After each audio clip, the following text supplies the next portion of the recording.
Hello EPFO 3.0 में आपका स्वागत है। तो हाल ही में ईपीएफओ ने अपना नया वर्जन लॉन्च किया है 3.0, जिसमें उसने पहले से चीज़ों को काफ़ी आसान बना दिया है। रोज़ कोई ना कोई नए नए अपडेट लेके आता है। इसी चीज़ को आप तक पहुंचाने के लिए मैंने अपने चैनल पे एक प्लेलिस्ट चालू की है जिसका नाम है ईपीएफओ 3.0, जिसमें ईपीएफओ अगर कोई भी नए अपडेट लाता है तो उसके ऊपर मैं वीडियो बनाऊंगा, प्रैक्टिकल करके बताऊंगा उस चीज़ को, और वो सारी चीज़ इस प्लेलिस्ट में डाल दूंगा। तो आपको बस क्या करना है, मेरे चैनल को सब्सक्राइब करना है जिससे आपको इन अपडेट के बारे में पता चलता रहे। तो आज का हमारा टॉपिक है डी लिंक यानी आईडी डिलीट करना, जिसे आप बोल सकते हो। हाल ही में ईपीएफओ ने लॉन्च किया है डी लिंक का ऑप्शन, जिसमें आप देख सकते हैं यहाँ पे मेंबर की अगर कोई भी आईडी है तो हम उसे डिलीट कर सकते हैं। कोई भी आईडी मतलब जिसमें पैसा जमा ना हुआ हो। अब इसकी जरूरत क्यों पड़ी? इसकी जरूरत इसलिए पड़ी क्योंकि मेंबर अपना फॉर्म 90 और 10 से फिल ही नहीं कर पा रहा था, ना ही वो अपना पैसा निकाल पा रहा था, क्योंकि एक नई आईडी बन रही थी। उसमें दिक्कत ये थी, देखिए यहाँ देख सकते हैं आप, कि क्योंकि मेंबर आईडी में कोई पैसा जमा ही नहीं है, तो इस चक्कर में मेंबर अपना फॉर्म भरता था तो भी वो रिजेक्ट हो जाता था, क्योंकि लास्ट मेंबर आईडी में तो कोई पैसा जमा ही नहीं है। तो आज की इस वीडियो में हम जानेंगे कि इस अपडेट के आने से क्या फायदे हैं, और दूसरे हाफ में हम जानेंगे कि इसका प्रोसेस क्या है, आप इसे कैसे करेंगे। प्रैक्टिकली एक मेंबर का मैंने करके बताया है, वो इस वीडियो में मैं आपको बताऊंगा। तो सबसे पहले हम जान लेते हैं इस अपडेट आने के फायदे। सबसे पहला फायदा ये है कि आईडी डिलीट कर सकते हैं। जी हाँ, आप आईडी डिलीट कर सकते हैं, जिससे अगर आपको कोई भी दिक्कत आ रही हो, कोई बेकार आईडी आपकी बन गई हो, मान लीजिए आप किसी कंपनी में काम कर रहे थे, दूसरी कंपनी में आप इंटरव्यू देने गए, वहां पर किसी मेंबर ने, किसी कंपनी वाले ने आपकी आईडी बना दी, जिस वजह से आपको बहुत समस्या आती थी, तो वो फालतू के आईडी अब आप डिलीट कर सकते हो, जिससे आपका पीएफ का पैसा आप फंसेगा नहीं। दूसरी चीज, फॉर्म 90 और 10 से फिल कर सकते हैं। वो कैसे? देखिए, पहले हम आपको जैसा कि पता है, हम हमेशा फॉर्म 90 और 10 से लास्ट आईडी से ही फिल कर सकते हैं।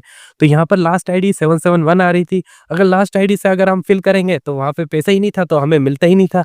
इस वजह से आईडी डिलीट हो जाएगी। तो आईडी डिलीट होने के बाद यहाँ देख सकते हैं, इनका अब आईडी डिलीट हो गई, तो यहाँ पर ये बदल गया। मेंबर आईडी जो प्रीवियस वाली थी वही अब लास्ट आईडी हो गई, 494 हो गई। पहले यहाँ पर 771 थी, जिस वजह से अब ये अपना फॉर्म 90 और 10 से भर सकते हैं और पीएफ का पैसा निकाल सकते हैं।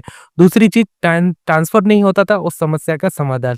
आप जैसा कि देख सकते हैं कि आप सोचते हैं कि चलो आईडी में पैसा नहीं है तो पुरानी आईडी का नई आईडी में डाल देते हैं, पैसा आ जाएगा तो निकाल देंगे। तो ऐसा भी नहीं होता था। जब भी आप ट्रांसफर करने जाते थे तो वहाँ एरर आता था, present employer has not made payment in your PF account, यानी आपके पीएफ अकाउंट में पैसा ही जमा नहीं है प्रेजेंट कंपनी द्वारा, तो हम ट्रांसफर भी नहीं करेंगे।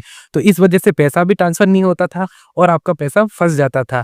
अगला अपडेट, सर्विस ओवरलैप से बचा जा सकता है। जैसे कि मैंने पहले भी बताया, आप किसी कंपनी में काम कर रहे हो, नई कंपनी ज्वाइन कर ली, बीच में एक फालतू की कंपनी आपकी जुड़ गई, जिस वजह से आगे आप अगर क्लेम करते थे तो सर्विस ओवरलैप बता देता था कि एक ही समय पे दो कंपनी में काम किया है, क्लेरिफिकेशन मांगो। ऑफलाइन काम हो जाता था वो, उस चीज से अब बचा जा सकता है। सिंपली आप आईडी डिलीट कर देंगे, जिससे सर्विस ओवरलैप की समस्या आपकी खत्म हो जाएगी।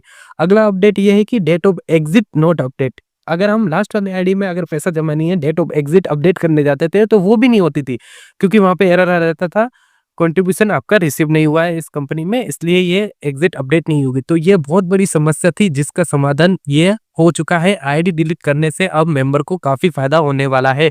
तो हमने बात करें ये सारे अपडेट के बारे में, फायदे के बारे में, कि क्या क्या फायदे हुए हैं। अब हम जानेंगे इनके प्रोसेस के बारे में, कि इसे करते कैसे हैं, आईडी डिलीट कैसे करते हैं। तो आगे बढ़ने से पहले मैं आपको बता दूं, मेरा नाम वैभव है, मैं पीएफ कंसल्टेंट हूं। मैं पीएफ का काम करता हूं, पीएफ विड्रॉल कराता हूं, फंसा हुआ अगर कोई पीएफ है तो भी निकलवाने में मदद करता हूं। स्क्रीन पे जो आपको नंबर दे रखे हैं, आप उस पर कॉन्टेक्ट कर सकते हैं, मुझे व्हाट्सअप कर सकते हैं, जिसमें अगर आपका पीएफ में कोई भी समस्या आ रही है तो मैं उसको सोल्व करवा के दूंगा। अगर प्रैक्टिकली संभव है तो क्वेश्चन आप मुझे बिल्कुल फ्री में पूछ सकते हो, मैं सॉल्यूशन आपको बता दूंगा। अगर मुझसे कोई काम कराते हैं तो उस चीज की फीस रहेगी, बाकी क्वेश्चन आंसर की कोई फीस नहीं रहेगी। और मेरे यूट्यूब चैनल है जिसमें मैं पीएफ और ईएसआई की ही वीडियो डालता हूँ, तो इसे सब्सक्राइब कर लेना ताकि आपको ऐसे अपडेट और मिलते रहे। बढ़ते हैं प्रोसेस की तरफ। यहाँ देखिए, इनकी दो कंपनी थी, हमें सबसे ऊपर वाली कंपनी डी लिंक करनी है, डिलीट करनी है, तो हम सिंपली यहाँ पे डी लिंक के ऑप्शन पे क्लिक करेंगे। जैसे ही हमने यहाँ पे क्लिक किया, आपके सामने ये ऑप्शन आएगा, तो हमें यहाँ पे ओके पे क्लिक करना है। जैसे ही हमने ओके किया तो यहाँ पे आप देख सकते हैं, यहाँ पे हमें ऑप्शन पूछा जाएगा क्यों डिलीट कर रहे हो। हमें यहाँ पे सेलेक्ट करना है कि establishment offer the employment but I had not join, यानी मैंने कंपनी ने मुझे कहा था हमारे यहाँ जॉब कर लो, लेकिन मैंने जॉब जॉइन नहीं करी। ये आपको सेलेक्ट करना है, फिर उसके बाद यहाँ पे दोनों क्लिक करना है। क्लिक करने के बाद हमें सिंपली गेट ओटीपी पे क्लिक करना है। गेट ओटीपी क्लिक करते ही आपके आधार कार्ड पे जो मोबाइल नंबर लिंक है वहाँ ओटीपी जाएगा।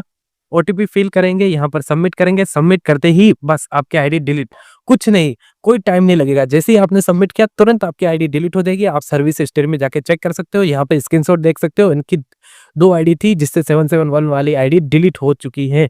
तो ये इतना आसान प्रोसेस था। और उसके बाद हमने इनका फॉर्म 90 भरा। देखिए यहाँ पे फॉर्म 19 भी उसके बाद हमने फिल कर दिया लास्ट कंपनी से। अब इनका पूरा पैसा आ जाएगा। तो ये था पूरा प्रोसेस। और अगर आप मुझसे कोई काम कराना चाहते हो तो ये व्हाट्सएप नंबर दे रखे हैं, इस पे आप कांटेक्ट कर सकते हो। पीएफ से रिलेटेड और भी इंपॉर्टेंट वीडियो मैं ला रहा हूँ इस चैनल पे, तो चैनल को जरूर सब्सक्राइब करना है ना। मिलते हैं अगली वीडियो में, बाय।